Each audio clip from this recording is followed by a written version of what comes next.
अरब media के मुताबिक सदर ट्रंप ईरान पर हमले मंसूख करने से कबल बराह रास्त सिफारतकारी में शरीक रहे। अमरीकी वज़ीर ख़ारजा मार्को रूबियो भी सिफारती कोशिशों में शरीक हुए। ईरान से मुआहदे के नुकात की मंजूरी के दावे पर अरब मीडिया ने तबसरा किया है कि जब तक कि मुआहदा सामने ना आ जाए कुछ भी तयशुदा नहीं कहा जा सकता, लेकिन जो कुछ सामने आ रहा है कि वो कतर, सऊदी अरब, मिस्र, तुर्किया और पाकिस्तान की मुश्तरका कोशिशों का नतीजा है।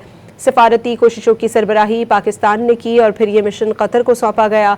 कतरी वफ्द की ईरान रवानगी से कबल ईरान का आला मुज़ाकराती वफ्द दोहा में मौजूद रहा।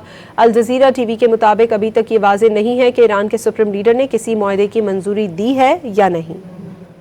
अरब मीडिया के मुताबिक सदर ट्रंप ईरान पर हमले मंसूख करने से कबल बराह रास्त सिफारतकारी में शरीक रहे।